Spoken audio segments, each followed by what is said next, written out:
Welcome to Startup Grind. I'm your host, Faris Alami. I'm delighted today to have another guest on this Fireside chat, Nataliia Lymonova. Welcome. Hello, Faris. Thank you for bringing me here. Thank you. Of course. No, really excited about your project and your program and what you're doing. And of course, maybe we could start initially, just maybe you could introduce yourself and who you are and what you do. That would be fabulous. Spend a minute or two just telling people who's Nataliia and what do you do? Thank you for giving me this possibility to share my thoughts about Ukraine and about my project.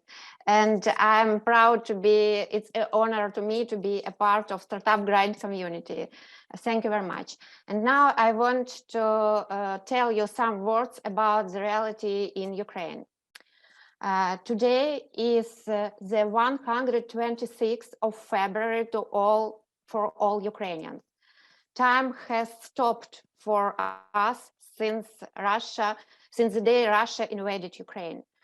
On February 24, our son woke me up early at 5 a.m. saying, "Mom, we are bombed." Nobody believed that it was possible in the 21st century in the center of Europe, but it happened.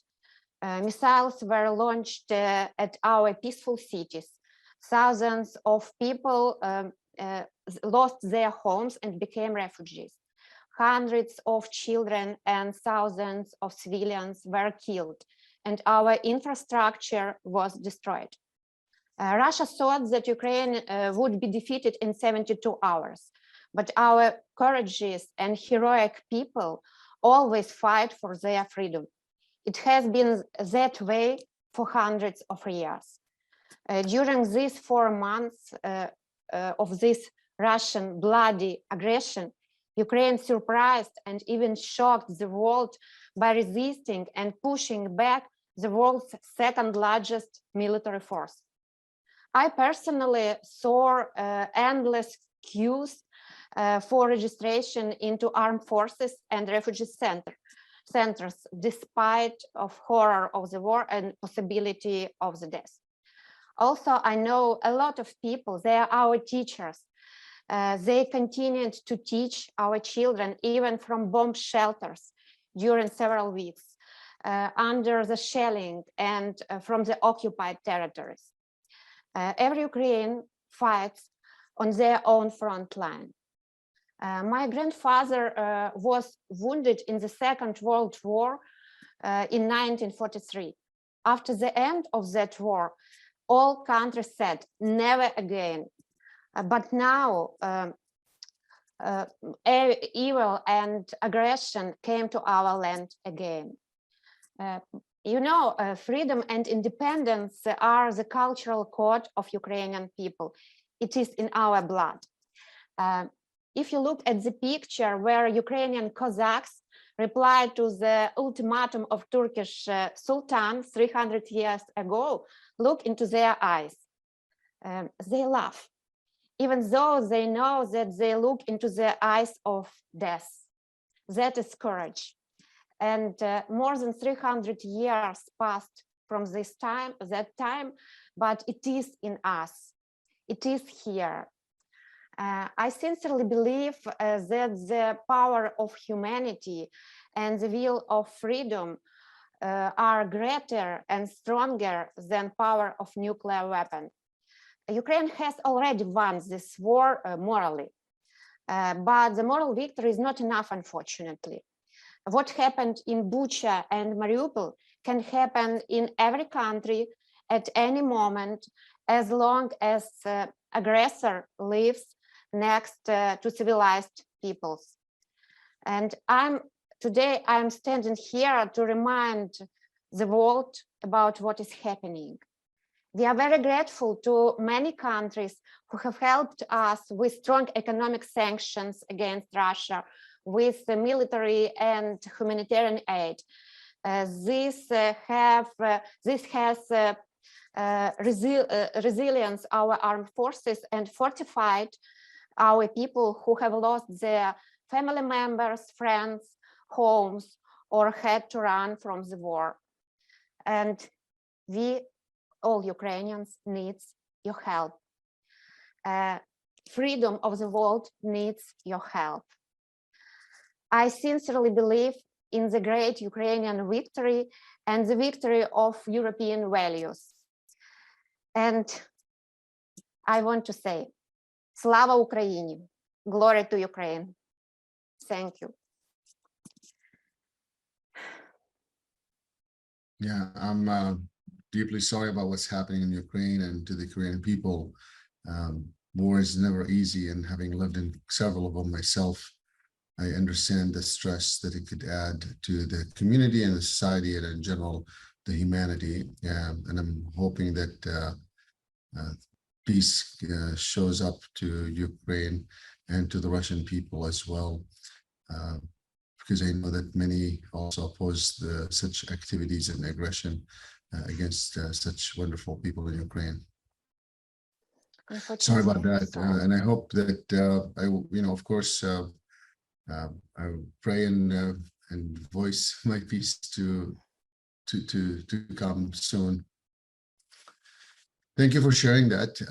I know it's never easy to share painful moments, and I appreciate you taking the time to do that. So my question to you is, like, can you tell us a little bit about, what's your program all about? Like, I know it's, global initiative, innovation, is GIOS, right? GIOS, is that how you say it? GIOS is a global Yes. innovative online school. Fantastic. Yes. Yeah, so would you mind sharing with us, so when did you launch this and what is it that you do there? GIOS is an interactive online platform for learning math and critical thinking development for school children. Our kids were born in the digital age and are completely uninterested in old school materials. We know about their clip thinking, and they don't like long, boring lectures and old school books. And we have created an online platform for hybrid and online learning math with animated video lectures, gamification, scoring system, and awards. We wanted to be more interesting than TikTok under the desk. That's why we create our TikTok style lessons, and we explain very complex math terms in very simply applicable way. And also our platform is all-in-one solution for all participants of educational process. We have dashboards for parents, we have engaging lessons for children, and we propose a flexible course builder and interactive material library for teachers. Also GIOS, a marketplace for proven STEM tutors. That's why we propose unique solution to change old school educational system and to bring affordable, modern, interesting content to millions of school children in the world. Very interesting. When did you launch this? We launched our project in 2019, and now we are growing fast, and we plan to scale our project to the international markets, and now we launch it to the US market, and we have already our first paying users. Wow. Actually, since the beginning of pandemic, we granted free access to our platform for 3 months, and we reached more than 100,000 registered users in our platform. And now we have near 10,000 paying users. Yes. That's amazing. So the 10,000, I'm assuming most of them are in Ukraine? Most of them are in Ukraine, but now we are scaling it in the North American market, US and Canada, and we plan to reach more users from different countries. Yeah, but 10,000 is not an easy, that's a lot of people that are paying. That's wonderful. And that speaks obviously volume to the platform that you've created. I'm curious, just for curiosity's sake, where in the US did you get your first subscriber? What city? Do you know? Yes, I know. From Florida, we have our subscribers from Florida, St. Petersburg, and from California, and from Indiana. Yeah. Oh, very cool. So almost in Michigan. And we plan to reach Michigan as well. Yeah, we do have a nice Ukrainian community in Michigan, so I hope maybe they'll observe this and support it. Oh, I'm we are assuming ready. We are ready to propose a free trial period to test our platform and to love math. yeah. And what languages does it offer in? American English as well. Yeah. Okay, but what other languages do you know? Ukrainian, Russian language, and English right Okay. now. But we plan to translate it to Spanish and to German languages as well. Yeah, but these are, I mean, Ukrainian, Russian and English is three big languages that, lots of speakers. I know in Michigan, we definitely have obviously all three languages spoken here, and there are really good sized communities from these three communities of speakers that, potentially could hopefully drive some attention to your program. Fantastic. Now, tell me a little bit about, one of the things I like to talk about in this, in the startup grind is really just the grind of starting the business. Why did you come up with this idea of TikTok style education in 2019? What drove you to come up with that kind of concept? It's an interesting story, and our story started from my own pain. I'm a mother of two sons, and I wanted to them a high quality education and self-realization. But what I heard from their teachers was our main goal is to bring our students to the final exams. I wanted more to my children. That is how the idea of the creation of alternative offline private schools came to me, and I founded several private schools in Ukraine, in Kyiv and in Lviv. But the main issue of the private schools is that they are hard to scale. There are more than 1.2 billion school children in the world, and all of them need to study math. This inspired me to create GIOS, and it gathered around me a strong team with educational and technological background and a big vision. All of us passionate about changing this old school system and to bring interesting, engaging, gamified content globally. Because now we know, we tested it, that our platform increased the engagement of students by 35% and increased the academic knowledge by 43%. That's why it's very good results, and children and teachers like our platform, and we have a lot of brilliant feedbacks about it. Very interesting. Now, if I remember looking at your profile, Nataliia, you are not really a coder or programmer. You had an MBA, if I remember, in business. And if I recall, you had a business of your own. So you're really good at business. I'm curious, how did you, fill that gap of not knowing how to code or program to create such an app to keep the business moving forward? My previous business was connected. It was our family business. I am an entrepreneur with the experience of more than 20 years. And my previous business was connected with furniture production. We produced children furniture. And then when I wanted to improve our education, I turned into the side of education and created these private schools. And after this, I created this startup. But business and startup, it's a completely different paradigm of thinking. And it was quite hard to change this paradigm from business thinking to startup thinking. And now I like this startup life very much, and I want to help all our ecosystem of our startups to grow. That's why it was so important to participate in such program like Startup Grind.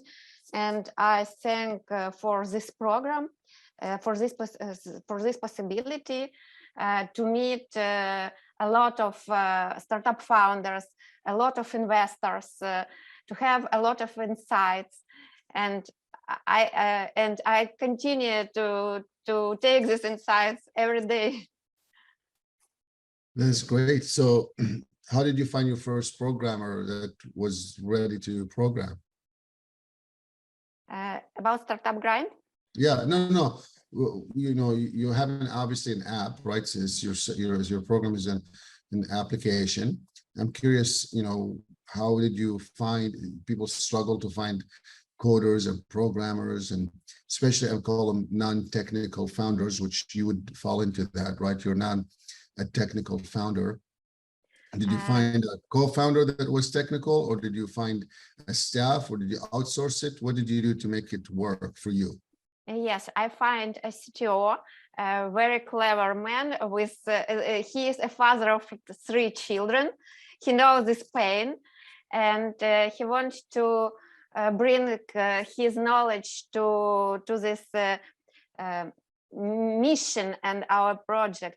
And then we have outsourcing team of developers, and right now we have our own developer inside the team. He is very passionate about our ideas as well as all of our team members, and we create our code. Also, I have a brilliant woman in our team. She is a methodologist, a scientist. She creates our content, and chief product owner, Darina.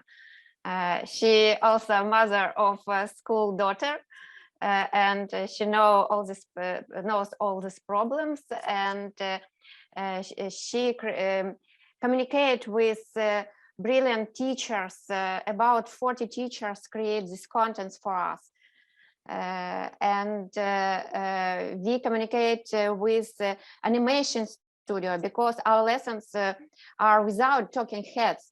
Our lessons with animated video, animated character. We have special character, Virkat. This character explains all math terms and all complex tasks. Yeah, I remember when you were showing me the app and how it works, and I thought it was pretty neat that you have, you know, cartoonish looking character explaining it, because I'm assuming for kids it's probably much more engaging than seeing someone like me talk for 5 minutes or 2 minutes or anything like that. So that's fabulous that you're doing that. Yeah, exactly. And if I remember correctly, you're also always developing new characters. Is that correct? Yes, we always create new features to our characters, and we plan to expand our courses to different subjects, because now we started from math and critical thinking, because I believe, and I know researchers from World Economic Forum, for example, about main skills for 21st centuries, and I know that the math and critical thinking are the core skills for future careers. But then we plan to expand our subjects and add science and technology, all STEM subjects. Yeah. Yeah, that's interesting. And, you know, adding more brings me back to the question that I would love to get your thoughts on it. You know, entrepreneurs, as they launch their business, usually getting your first paying customers, not an easy task. It sounds really easy, but, you know, having worked in the entrepreneurship space for the last 30 years, I've learned that the words are easy, but the implementation is much harder. How long did it take you to get your first paying customer, and what did you do to make that work? You are right, exactly the same. It's not easy, because before creation of our courses, we create questionnaires. We had a lot of deep interviews with families, and we asked them, do you need such product which can solve this, and that problems? They said, yes, exactly. Put us into your wait list. When you will be ready, please ask us. And then we create our product and propose to those people, and those people say, Not now, maybe not for this prize. And we were shocked. It was our first pivot when we understood then our parents are not ready to control and push their children. They want anybody else to do this besides them. And in this time, we create our marketplace for tutors. And tutors, now tutors help children to learn math together with our online courses. That's interesting. Yeah. And how long that process that you described of you asking questionnaire, then getting some feedback, then you're developing it, and then they're like, oh, well, not now. How long is that process took you? Like 1 month, 3 months, 6 months? What we talking about half a year, 6 months, I suppose. Yeah. One of the things I like to always just, let entrepreneurs know is just to be realistic about what they expect, right? And this is why I'm asking you these questions, because I think these are great insights. A lot of times, an aspiring entrepreneur might miss the boat. And if I understand that it's going to take me 6 months to a year to even get to creating a revenue, that allows me then to hopefully better plan my financials, better plan my, my revenue model, better plan my family time and all those things, because understanding that kind of pathway is completely different than when you probably had initially in mind. You're like, I could do this in a day or two, and then we'll launch in a week or two, and then we'll have 10,000 paying customers the next week.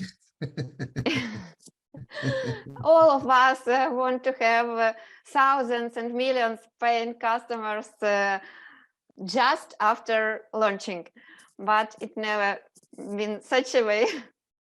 Yeah, usually the first one is your hardest, and that usually after you get your first sale, they become a little easier, not easy, but easier to get after a first paying customer.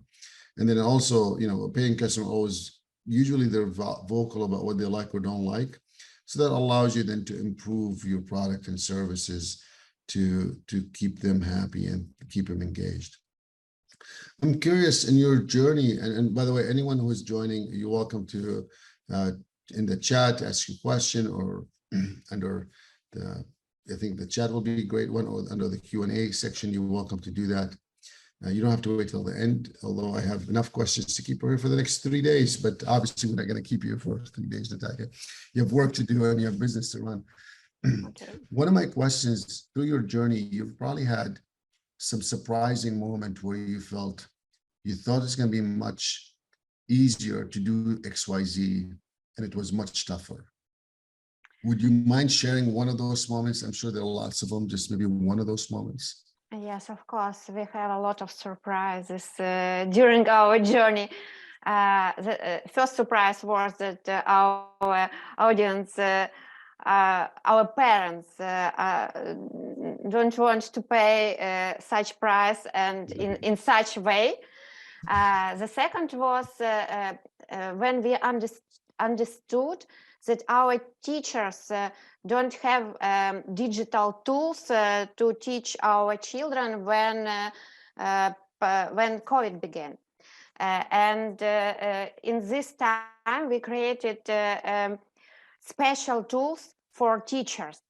And we started to create community of innovative math teachers. We started to teach teachers to use these tools, and then teachers became our ambassadors and promote our platform to their children. It was the second surprise that we can do this way.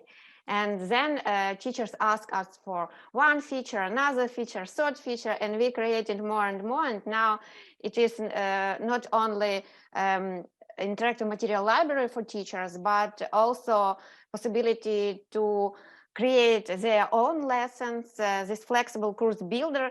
They can modify our lessons. They can individualize the educational process for their students and do this process more engaging. And now we have 2 directions from this time, B2B direction for schools and B2C direction for parents. Wow. Yeah, that's so I'm sure that's a whole other opportunity, right? That you could go seeking, which is just a teacher's market versus just a parent's market. That's a whole other maybe game, right? For you, maybe? Maybe, yeah. And now we plan to start to create such a community of teachers and ambassadors of innovation in education in the US. And I will be grateful if you can recommend some educational institutions or some innovative people who want to try this way. Yeah, I'm sure we could, the truth is, I'm lucky to know a lot of wonderful people in all kinds of spaces. But I've also given up trying to remember where everyone's at, because it seems like for the past couple of years specifically, many people shifted jobs or shifted roles. But yeah, we should definitely explore and see what we could do with that. One of the things that I also like to highlight in our discussions is that a concept, a lot of times people think that it's going to be really hard, but then sometimes you're surprised of how easy it is to do it. Would you mind, and I don't mean anything specific, I'm just talking about the journey of starting the business, so maybe you could share with us, and I know you've had probably several of those moments, as well as just like we discussed the other moments of being more difficult than you thought it's going to be. Would you share with us a moment where you felt it's going to be really hard and you were expecting it to be hard and it was much easier than you thought? Actually, I can say that it was much easier, but it was different. Okay. For example, the situation where pandemic started. In one day, we decided to open free access to our platform. And in 2 months, we have a wave of 100,000 registered users. We didn't expect it, and we worked 24/7 from morning to morning, all our team, because it was a very huge wave of users who want to know more about platform. And it was easy way to share information about platform. But it wasn't easy way to support this, and it was we try all possibilities of our platform. Yes, and we tested it, and then we have a good results. And the next educational year showed us that our product is quite good. And we monetized this registered users into paying users. Wow. Yeah, I mean, that's a big stress at your system to have 100,000 people trying to log in at the same time, I'm sure, because you're a startup and, you probably maybe able to handle maybe 10,000, but 100,000 seems like a lot. Yes, our developers and team support team work a lot from morning to night. And what made them want to work so hard? Because they could have easily said no. Because all of them are passionate about this project. They love this product, and they want to bring this value to all school children. Because for example, in our country, there are not so many brilliant math teachers in each small cities and villages inside country, and we want to bring this possibility of engaging learning from our country to all countries in the world. Very cool. Yeah, thank you for sharing that. That's interesting. And are you in different schools in Ukraine as well, or are you mainly in parents are paying for it? In private schools, schools pay for this product. In public schools, mostly parents pay, because our public schools are not do not have independence in finance. Got it. Very cool. All right. And through your grind of starting the business, where do you see you going next? What, I know you talked about North America as a potential market for you, and you talked about some schools, maybe potential market for you. I'm curious, like, where do you see you in 10 years from now, 5 years from now? Our ambitious goal and our big dream to be as a part of changing all old school educational system in the world, and to reach more than 10 million happy users, happy children learning math and critical thinking development with GIOS. And we want to share our project firstly in the North American market, then to the maybe simultaneously to the European markets, Spanish language markets like Latam, for example. And now we have our pilot project in Africa, in Kenya. Wow. And in Africa, specifically in Kenya, is that what language are you offering? In English? In English, yeah. Okay. In English. Cool. All right. That's interesting. That's great. I love the big mission of changing the whole education. That's our vision, at least, of changing the whole education. That sounds fabulous. And I think education in general, as you know, I think they're going through a transition right now, because for years, most educators looked down at, I'm going to call it online learning. And it seemed like we all had to do online learning last 2 years. And I don't think, although some people are trying to get away from it, it seems like it's here to stay. And it's some kind of hybrid model of what the world looks like now, of online, in-person. And I think, yes, I believe in this hybrid model, not only online because of lack of socialization. I believe in hybrid model. Yeah. Yeah. Yeah. It used to exist before, as you know, with many schools. They did some of the hybrid, but it seems like now it, thanks to COVID, despite the unfortunate that came out of, COVID, of losses of many lives and economic challenges, there were some few blessings, which is, the ability to know about whole online and, in-person or hybrid models seems to have gotten validated more. And in your case, seen an uptick of 100,000 users inquiry. That's a blessing in a way, despite the fact of the devastation that COVID have brought to many people around the world. Great. One of the things that, I like to ask in my podcasts that I do, but maybe we could borrow it here, is looking back at 2019 and where you are now. And I know it's hard to tell, right? Because you've had lots of things that happened, COVID, war, all kinds of things that happened in your journey, and vocabulary, your growth, yourself.